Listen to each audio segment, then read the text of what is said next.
गुरु पैया लागो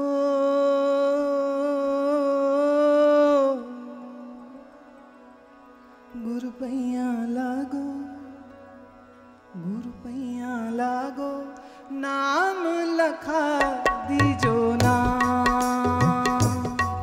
गुरु पैया लागो गुरु पैया लागो नाम लखा दीजो ना गुरु पैया लागो गुरु पैया लागो गुरु पैया लागो नाम लखा दीजो ना गुरु पैया लागो गुरु पैया लागो गुरु पैया लागो नाम लखा दीजो ना गुरु पैया लागो गुरु पैया लागो नाम लखा दीजो ना।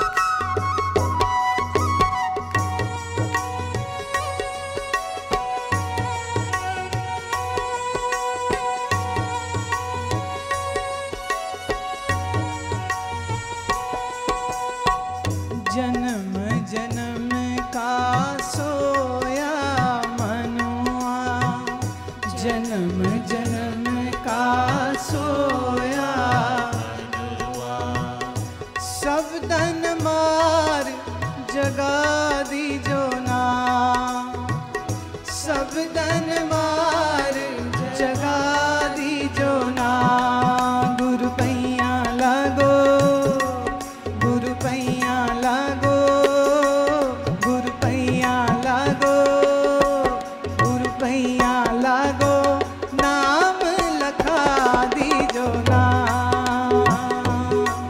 गुरु पैया लागो गुरु पैया लागो नाम लखा दीजो ना।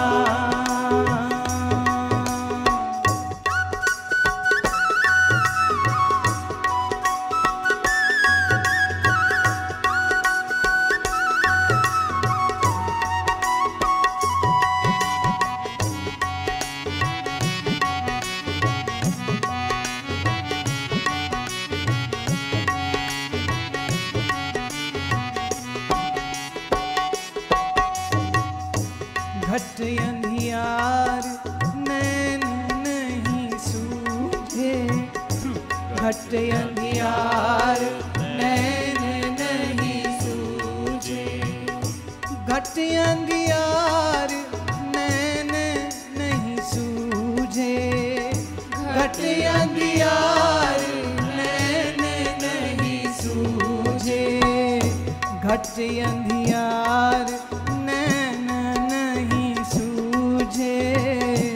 घट अंधियार नैन नहीं सूझे ज्ञान का दीप जगा दीजो ना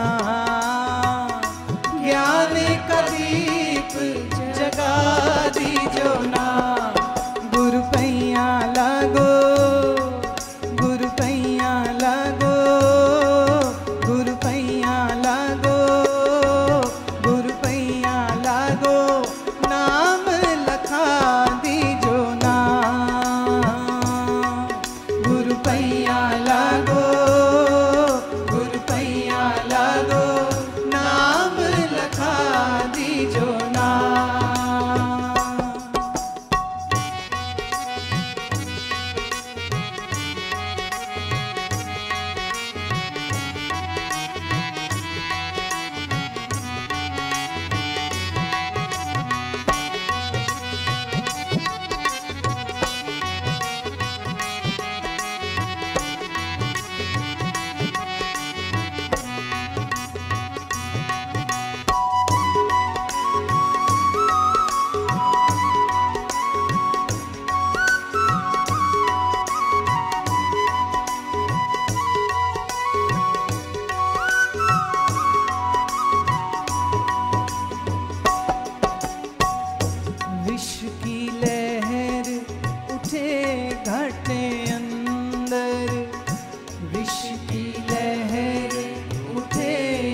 की लहर उठे घट अंदर, विष की लहर उठे घट अंदर, विष की लहर उठे घट अंदर, अमृत बूंद छुआ दीजो ना, अमृत बूंद छुआ दीजो ना, गुरु पैया लागो, गुरु पैया लागो, गुरु पैया लागो, नाम लखा दीजो ना, गुरु पैया लागो, गुरु पैया लागो, नाम लखा दीजो ना।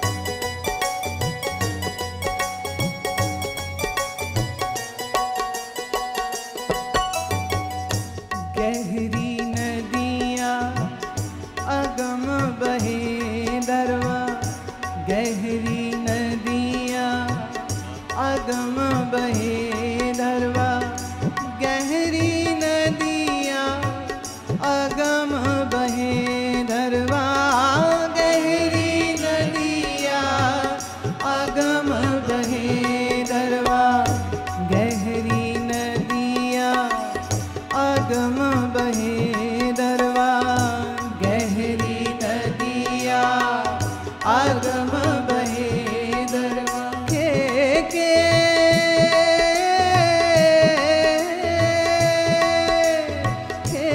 के पार लगा दीजो ना, गुरु पैया लागो, गुरु पैया लागो, गुरु पैया लागो, नाम लखा दीजो ना, गुरु पैया लागो, गुरु पैया लागो, नाम लखा दीजो ना, गुरु पैया लागो, गुरु पैया लागो, नाम लखा दीजो ना।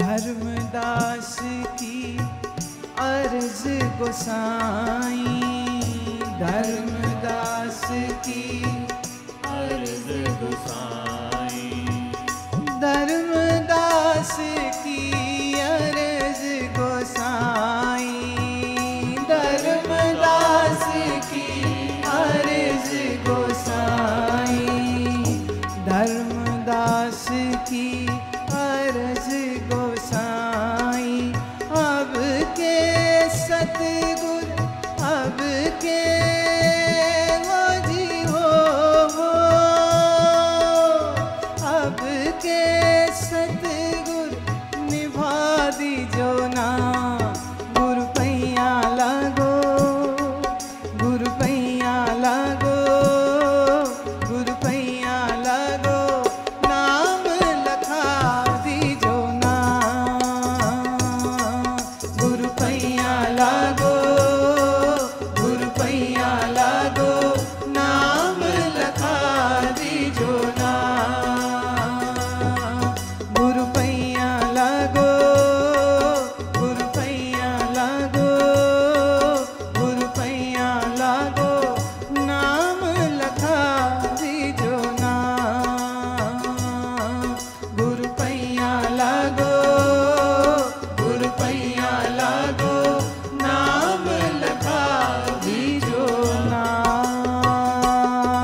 संसार की इस यात्रा में बच्चा जिस दिन पैदा होता है उस दिन से लेकर मरण पर्यंत उसकी ट्रेनिंग जो है वो बाहर देखने की होती।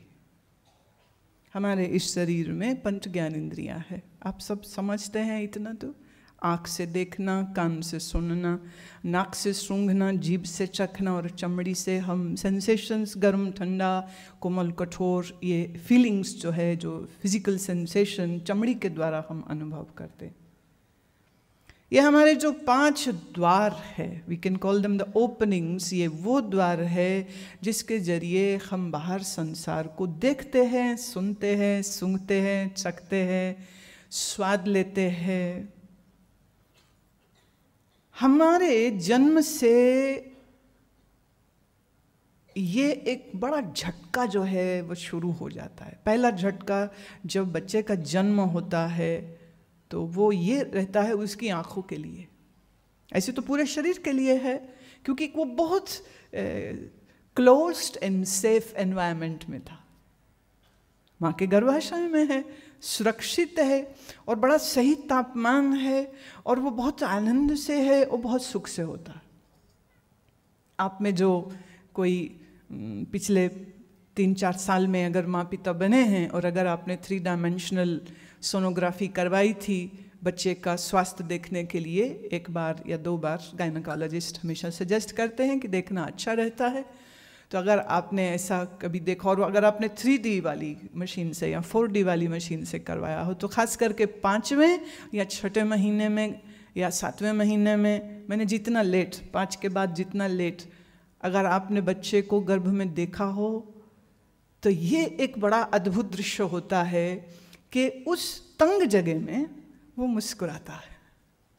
वो आँख बंद करके या तो सोता है या वो उस जल को पी रहा होता है, जिस वाटर में, जिस जल में वो तैर रहा होता है, या तो वो उसी को पी रहा होता है या तो पैर चला रहा होता है। ये इतनी दिलचस्प चीज़ होती है कि जिन्होंने माँ बाप होने का ये सुख लिया है और अगर ये अल्ट्रासाउंड कभी देखने का उनको अवसर मिला हो तो ये एक बड़ा आश्चर्य करने वाला ये दृश्य होता है। माँ के गर्भ में है। अच्छा, आपके मुंह के अंदर डॉक्टर को देखना हो तो उसको टॉर्च की जरूरत पड़ती। एक इंस्ट्रूमेंट से वो जीभ नीचे करके मुंह खुलवाता है तुम्हारा और फिर टॉर्च से रोशनी करके अंदर देखता है। टॉन्सिलाइटिस देखने हो तो उसे देखने के लिए रोशनी की जरूरत पड़ती है, अंदर तो अंधेरा है। लेकिन बच्चा उसी अंधेरे शरीर में सुख से है। बच्चा डिस्ट्रेस में तब होता है जब उसको कुछ माँ की वजह से या कोई और अंदर कष्ट हो रहा हो, अन्यथा वो बिल्कुल मस्त है, सोता है, बीच में आँख भी खोलता है, पानी भी पीता है, टांगे भी चलाता है।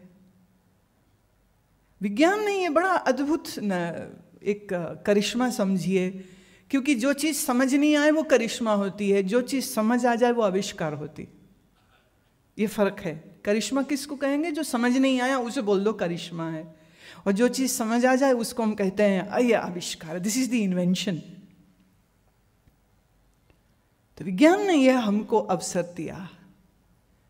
लेकिन जब जन्म होता है तो बच्चे के लिए सबसे पहला झटका कि वो माँ के गर्भ से बाहर आता है इस एक अनजान जगह में, और खासकर अगर किसी हॉस्पिटल में बच्चा पैदा हो रहा हो तो उनके ओटी में इतनी स्ट्रॉन्ग लाइट्स लगी रहती है, ये बच्चे के लिए बहुत कष्टकारी होता है। ये पता नहीं किस सो कॉल्ड समझदार बंदे की कारस्तानी है, लेकिन अब जो समझदार लोग हैं वो लोग ओटी में जन्म के समय पर इतनी अधिक तेज रोशनी नहीं रखते हैं, वो थोड़ी मध्यम रोशनी रखते हैं। अगर नेचुरल बर्थ हो रहा है, सी सेक्शन है या सिजेरियन है तब तो बात ही कुछ और हो जाती है, लेकिन अगर नॉर्मल हो रहा है तो रोशनी कम रखते हैं और फोकस्ड सिर्फ माँ के निचले एरिया के लिए रखते हैं, नाभि से नीचे, बाकी उसके चेहरे पर तेज रोशनी ना पड़े। इसकी अब बहुत समझ की भी जा रही है, इस पर खोज भी हो रही है और कोशिशें भी चल रही हैं। समझदार जो गायनेकोलॉजिस्ट होते हैं वो ये जानते हैं कि बच्चे के लिए वो जो प्रथम स्पर्श होता है, जो भी उसको पहला स्पर्श देता है, वो बहुत ज़रूरी है कि वो सही स्पर्श हो और वो प्रेमपूर्ण स्पर्श हो। और दूसरे जो रोशनी उसकी आंख पे गिरती है वो उसको आघात नहीं पहुंचाए।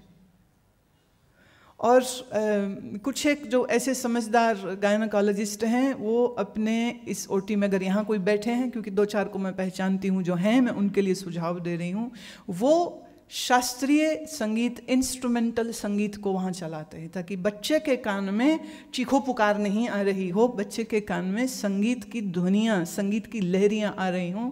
क्योंकि ये भी अब विज्ञान से साबित कर दिया है, जो हमारे ऋषियों ने आज से हजारों साल पहले गंधर्व विद्या जिसको उन्होंने कहा था, सामवेद में जिसके ऊपर सारी चर्चा है, नाद योग के ऊपर सारी चर्चा है कि कैसे ध्वनियों से हमारे शरीर में ऊर्जा का, शक्ति का संचार किया जा सकता है और कैसे संगीत की लहरों से हम अपने विक्षिप्त मन को शांत कर सकते हैं, मन में सुख की अनुभूति को ला सकते हैं।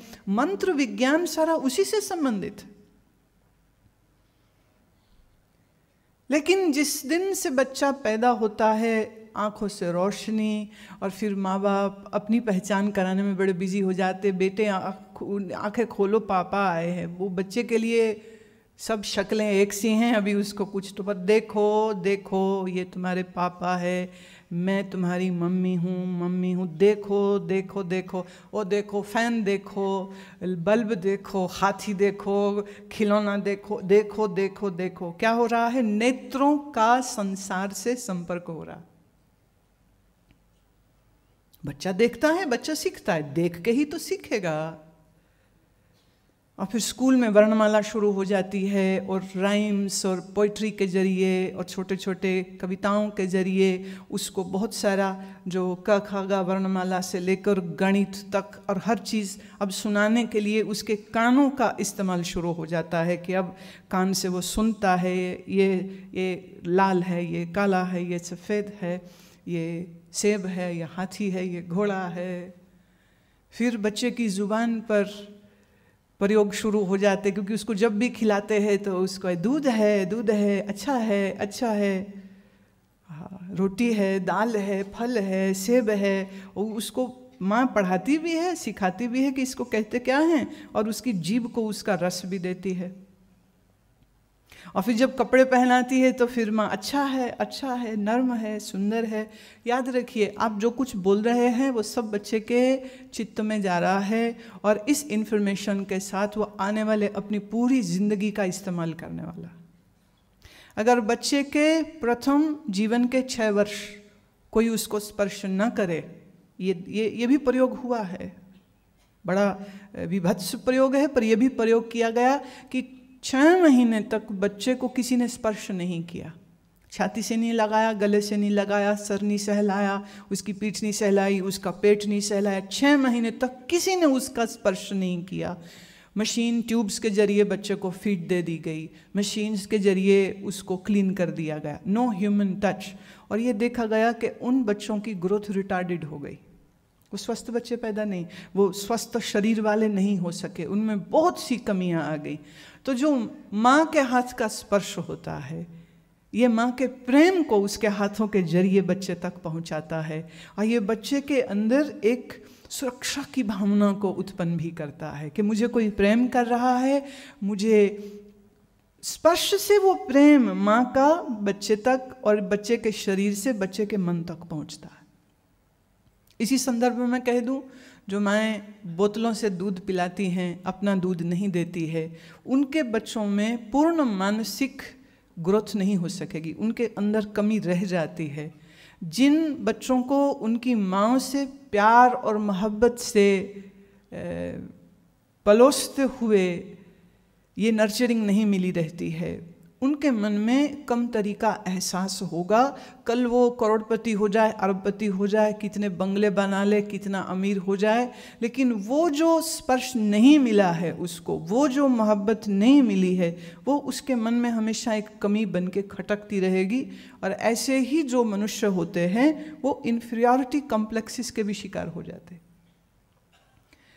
इसलिए मैं हमेशा यह बात बोलती हूँ कि बच्चा पैदा करने से पहले बच्चे का आप देखभाल कैसे करेंगे, कैसे उसके मन का सृजन करेंगे, ये समझ, ये विवेक, ये ज्ञान स्त्री और पुरुष को पहले जरूर लेना चाहिए। क्योंकि अगर ये आप काम नहीं करते हैं तो आप बहुत बड़ा अन्याय उस बालक, उस बच्ची के साथ आप कर देते। मैं अपने वापस विषय पर आती हूँ कि इंद्रियों के द्वारा हमको संसार सीखने, देखने, समझने का अवसर मिलता है, और हमारी यही ट्रेनिंग हमारे मन पर ऐसी ऐसी संसार की छाप छोड़ जाते हैं कि हम फिर उससे कभी बाहर नहीं निकल पाते। जैसे आपको अगर मैं कहूँ कि आंख बंद करो और मैं कुछ देर चुप हो जाऊँ, बोलूँ भी कुछ नहीं, और आपको कहूँ तुम भी चुपचाप बैठ जाओ आंख बंद करके, घर आज जाके करके देख लेना, तो क्या होगा? जब चुपचाप आंख बंद करके आप बैठोगे, व्हाट विल हैपन? दो चीज़ें होंगी, या तो आप सो जाओगे, थके हो हाँ तो सो जाओगे। दूसरा ये हो सकता है कि आप सोए तो नहीं हैं, लेकिन आपकी बंद आंखों में आपकी पूरी दुनिया घूम रही होगी। जो काम करते हो, रसोई, स्त्री है तो घर के काम, घर की चीज़ें, रिश्तेदारों की बातें, शॉपिंग लिस्ट, टेलर के जाना है, गैस खत्म हो गई, गैस महंगी हो गई, सरकार बुरी है, ये है वो है, ये सब चलने लगे। सास ने बोल दिया, बेटे ने बोल दिया, बेटी का ये काम करना, पति का ये करना, उसका ये करना, इसका ये करना। तो संसार की चीज़ों के दृश्य या तो आंखों के आगे चलने लग जाएंगे, या जो बातें आपने सुनी हैं वो बातें अंदर गूंजने लग जाती हैं, या जो चीज़ें तुम करना चाहते हो उसकी प्लानिंग आप करने लग जाते हो। तो बंद आंख में आपका मन एक पूरा संसार, भरा पूरा संसार मन के अंदर खड़ा कर लेता। अब आपका यही जो संसार है ये आपके मन को व्यथित भी करता है। Who gives you misery? Nobody else but your own mind. हम हमेशा ये सोचते हैं हम दुखी इसलिए हैं कि हमारे आसपास कुछ लोग हैं जो गलत है, वो हमको खराब बातें बोलते हैं, वो हमारे राह में रोड़े अटकाते हैं, इसलिए हम दुखी होते हैं। पर ये बात असत्य है। वो क्यों? वो इसलिए क्योंकि जो आपके प्रारब्ध अनुसार आपको मिलना है उससे तो कोई तुमको वंचित कर नहीं सकता है। किसी के बाप में यह हिम्मत नहीं है कि जो तुम्हारे प्रारब्ध में तुम्हारे किए गए संचित कर्म अनुसार जो तुमको फल प्राप्त होने हैं वो तो होके रहेंगे, उसमें तो कोई संशय होना नहीं चाहिए। आपको अगर संशय है तो अपने संशय को दूर कीजिए, लेकिन ये बहुत कंप्लीट फेथ होना चाहिए, ये अटूट विश्वास आपको होना चाहिए कि मेरे द्वारा किए गए हर कर्म का जो फल है वो मुझको मिलना ही है। मैं चाहूँ मैं ना चाहूँ, डजंट मैटर, कोई फर्क नहीं उससे पड़ता। अब आपके सौभाग्य या आपके दुर्भाग्य का कारण आप हैं, कोई और नहीं। अब जब मैं ये बात बोलती हूँ ना तो लोग बड़ा तड़प जाते हैं, अरे कौन दुखी होना चाहता है, हम क्यों दुखी होंगे, हम अपने जीवन में दुख क्यों निमंत्रित करेंगे। पर सत्य ये है कि आप ये काम करते हैं और बड़ी सुंदरता से करते हैं, विद ग्रेट परफेक्शन, कोई कमी नहीं छोड़ते आप तो उसमें। इसको ऐसे समझिए, आप होना तो सुखी चाहते हैं, सच सब सुखी होना चाहते हैं। धार्मिक, अधार्मिक, कम्युनिस्ट, सोशलिस्ट, डेमोक्रेटिक, किसी पार्टी को बिलीव करता हो, भगवान को मानता हो या भगवान को न मानता हो, लेकिन सुख से किसी को परहेज नहीं है, सुख से किसी को एलर्जी नहीं है। सब लोगों की ये चाह रहती है कि वो हमेशा सुखी रहें और वो उन्नत हों, वो समृद्ध हों, वो प्रसिद्ध हों, वो शक्तिशाली हों। लेकिन जब आप व्यवहार में उतरते हैं तब आप कुछ ऐसे कर्म कर जाते हैं जिसकी वजह से आप अपने लिए दुखों का उत्पादन शुरू कर देते। आप इस बात को स्वीकार नहीं कर पाते हैं कि आपके जीवन में धैर्य को भी कोई जगह होनी चाहिए, पुण्य की भी कोई जगह होनी चाहिए, विश्वास की भी कोई जगह होनी चाहिए। पर ये तीनों चीज़ों को छोड़ करके आप अहंकार और स्वार्थ को जगह दे देते हैं। मुझे ही चाहिए और किसी को नहीं, मुझे सबसे पहले मिलना चाहिए, बाद में भी नहीं, और मुझे मिले ना मिले दूसरे को तो बिल्कुल नहीं मिलना चाहिए। द्वेष, लोभ और आपका स्वार्थ, ये 3 आपकी ड्राइविंग फोर्स बन जाती। कभी कभी ये हमारे जो मन के अंदर सोच विचार चलती है ना, उसका प्रमाण हमको हमारे व्यवहार में और दूसरों के व्यवहार में भी दिख जाता है। जैसे कुर्सी 1 थी, बैठने वाले 2। अब जो स्वार्थ से प्रेरित है वो भाग के जाएगा कि सबसे पहले मैं बैठ जाऊं, इसके पहले कि कोई और बैठ जाए।